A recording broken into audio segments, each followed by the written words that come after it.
Bem-vindos ao podcast Jornal Portugal. Hoje vamos mergulhar num tema que toca a todos nós, o mercado da habitação em Portugal no início de 2026. Olá, sim, é um tema central. Temos connosco uma série de fontes, relatórios de mercado, legislação, notícias, e o nosso objetivo é tentar perceber o que está realmente a acontecer, para lá das manchetes. Exato, porque o que as fontes nos mostram é um campo de batalha quase, com várias frentes. Várias frentes, gosto dessa imagem. Sim, de um lado temos os inquilinos e quem quer comprar casa a sentir uma pressão financeira brutal. Certo. Do outro, os proprietários e os investidores a navegar um mar de novas regras, novos incentivos. E no meio, o Estado a tentar gerir o equilíbrio que parece quase impossível. Exato. Vamos começar por aí, por essa pressão no bolso. As fontes indicam que o coeficiente de atualização das rendas para 2026 foi fixado em 2,24%. Sim. À primeira vista, não parece um número assim tão assustador, pois não? Certo. Se olharmos só para o número, não é? Este valor vem do INE, do Instituto Nacional de Estatística, e baseia-se na inflação. E está muito longe do pico de quase 7% que tivemos em 2024. Esse foi um choque de rapto. Foi um choque para o sistema. Este valor é até só um bocadinho superior ao de 2025. Portanto, em teoria, é uma subida contida. Mas a teoria, neste mercado, tem umas entrelinhas perigosas. E é aqui que a coisa se torna mesmo interessante, porque as fontes apontam por uma espécie de armadilha na lei. Falam de um aumento que pode chegar, de repente, a mais de 11%. É isso mesmo. Como é que saltamos de 2,24% para 11,34%? É o que as fontes chamam de a memória de elefante da lei. A lei permite que um senhorio que, por qualquer motivo, não tenha aplicado as atualizações nos últimos anos, Sim. possa, agora, em 2026, aplicar os coeficientes acumulados dos últimos 3 anos. Quer dizer, pode cobrar essa dívida de inflação toda de uma só vez. Que loucura! Então um inquilino que até achava que tinha tido sorte, que o senhorio era simpático por não ter aumentado a renda, Exatamente. pode, de repente, receber uma carta a dizer que a renda vai subir mais de 11%. Isso apanha qualquer um desprevenido, não é? Completamente. O que parecia ser uma estabilidade transforma-se numa bomba relógio. É um detalhe na lei que cria uma incerteza enorme. E a pressão não se fica só pelos inquilinos. Claro. Do lado dos proprietários com crédito à habitação, o cenário também não foi fácil. Precisamente. Refere-se à subida das taxas Euribor, que vimos ao longo de 2025. Sim. A Euribor subiu por causa das políticas do Banco Central Europeu Para travar a inflação, certo? Exatamente, para travar a inflação em toda a Europa. Para quem tem um crédito com taxa variável, isto significou um aumento direto na prestação mensal. E este aperto no cinto dos proprietários cria um efeito dominó, não é? Sentem-se pressionados a aumentar as rendas para compensar os seus próprios custos. É isso. Ok, então temos este coquetel explosivo. Rendas que podem subir de repente, juros a apertar os proprietários. Era inevitável que isto rebentasse para algum lado. E as fontes mostram que a consequência mais dura são os despejos. Sim.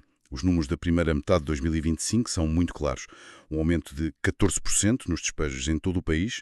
Foram 659 títulos de desocupação. Mas o que é fascinante, e até um pouco paradoxal, Sim. é a ligação que as fontes fazem entre este aumento e as alterações legislativas recentes. Espera aí, deixa-me ver se percebi. O governo simplificou os procedimentos de despejo, precisamente quando a crise da habitação se estava a agravar. Isso soa completamente contraintuitivo. Parece, não?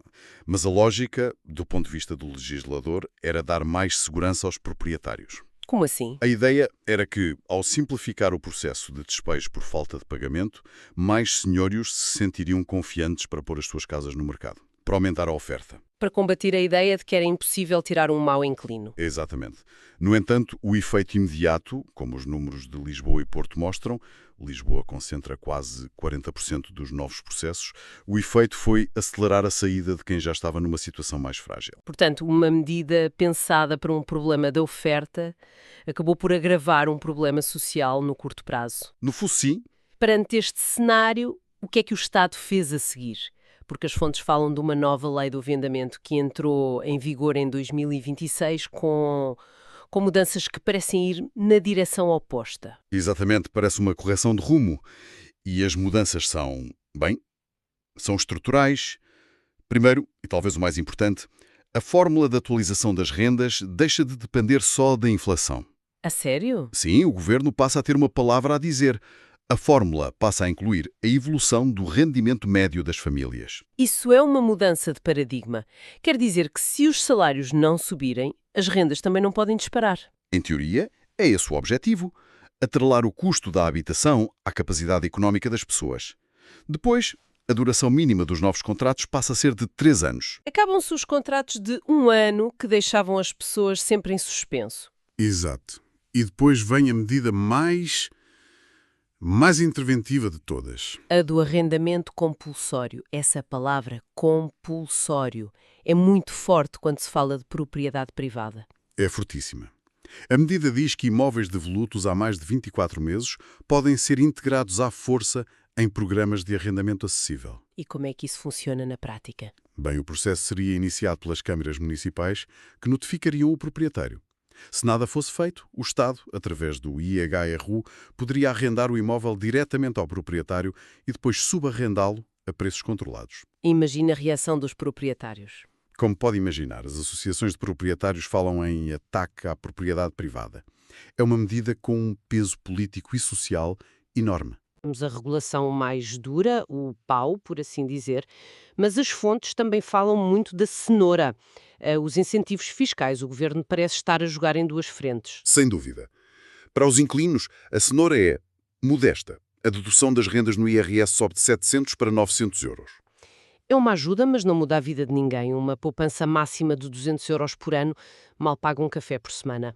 Mas as fontes sugerem que o verdadeiro prémio está do lado dos senhorios, certo? Exatamente. É aí que a estratégia se torna mais clara. Para os senhorios que aceitem entrar no novo regime de renta moderada, a taxa de IRS sobre as rendas pode descer de 25% para apenas 10%. De 25 para 10 é um corte brutal. É um corte brutal.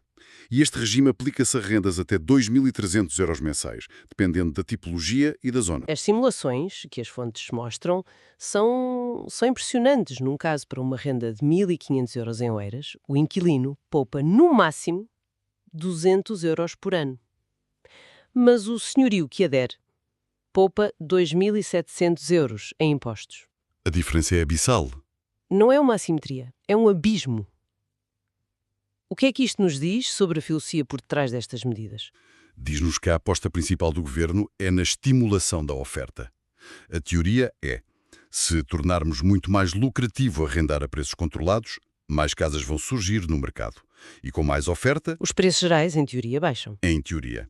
É uma aposta clara no lado da oferta. Mas é uma aposta com riscos, suponho.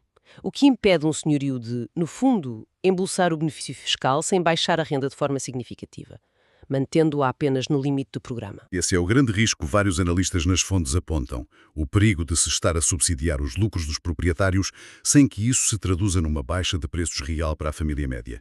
É um equilíbrio muito delicado. Entendo. E a par disto há outras medidas. Os sorteios do IRU, embora para poucas casas, um concurso recente abriu para 39, o que mostra a escala, e a redução do IVA para 6% na construção nova, para atacar o déficit estrutural de casas. Que é enorme. Entre 150 a 200 mil casas, estima-se. E no meio destas grandes medidas há uma que parece mais pequena, mas que me parece dar um poder importante aos inquilinos. Desde meados de 2025, se um senhorio não registar o contrato, o próprio inquilino pode fazê-lo. Por que é que isto é tão relevante? É fundamental, por uma questão de transparência e de equilíbrio de poder. Antes, o inquilino estava dependente do senhorio para ter o contrato oficializado. Sem isso, não podia deduzir no IRS, não podia aceder a apoios. Nada. Muitos senhorios não registavam para fugir aos impostos e deixavam os inquilinos vulneráveis. Esta medida dá ao inquilino uma ferramenta para garantir os seus direitos e, ao mesmo tempo, combate a economia paralela. Certo. Ok, vamos juntar as peças todas. Temos esta tensão. Um novo pacote de leis, incentivos enormes para senhorios, novas ferramentas para inquilinos. O que é que isto tudo significa para o futuro próximo? Os preços atingiram um recorde de mais de 3.000 euros por metro quadrado, mas as previsões apontam para... Uma moderação. Exato, a palavra-chave é essa, moderação, não é queda. O mercado parece estar a entrar numa fase de transição. A euforia dos preços? As subidas de 2 dígitos. Sim, essa euforia parece ter acabado. As previsões apontam para um crescimento mais sustentado, entre 6% a 8% para o resto do ano. continua a subir, mas a um ritmo menos... frenético. E o que está a anudar no comportamento das pessoas, de quem compra e de quem arrenda? Vemos duas tendências claras. A primeira é a descentralização. A procura está a ir para além de Lisboa e Porto. Cidades como Braga, Aveiro estão a emergir como polos muito atrativos. Melhor relação custo-qualidade de vida, suponho. Exatamente. A segunda tendência é uma mudança nos critérios. A localização continua a ser rainha, mas fatores como a eficiência energética da casa. O custo do aquecimento, do ar-condicionado. Sim, isso e a qualidade de vida da zona estão a ganhar um peso enorme na decisão. E o arrendamento, com a compra tão difícil, está a consolidar-se como uma opção de vida a longo prazo. Sem dúvida, para uma geração inteira, o arrendamento deixou de ser uma fase de transição para se tornar a realidade permanente. A dificuldade no crédito, os preços de compra, tudo isso solidifica o mercado de arrendamento. E é por isso que estas novas regras são tão cruciais, percebes? Estão a moldar como milhares de portugueses vão viver nas próximas décadas. Em suma, o cenário da habitação em 2026 é este equilíbrio muito delicado. De um lado, a pressão dos custos continua, do outro, um conjunto de leis e incentivos que tentam levar o mercado numa direção mais acessível. O que nos deixa com a grande questão para o futuro, que perpassa todas estas fontes. Com todos estes incentivos à construção e ao arrendamento, o desafio principal vai mudar. Como assim? Vamos passar de um problema de simples falta de casas para um problema mais subtil, garantir que a nova oferta que vai chegar ao mercado é, de facto, acessível. Acessível à família média. Ou estas medidas, especialmente os enormes benefícios fiscais, vão acabar por beneficiar principalmente os grandes investidores e promotores, criando um novo parque habitacional que continua fora do alcance de muitos. Uma pergunta que as nossas fontes levantam, mas que ainda não conseguem responder. É nisto que ficamos a pensar. Obrigada por nos ter acompanhado. Este foi o podcast Jornal Portugal.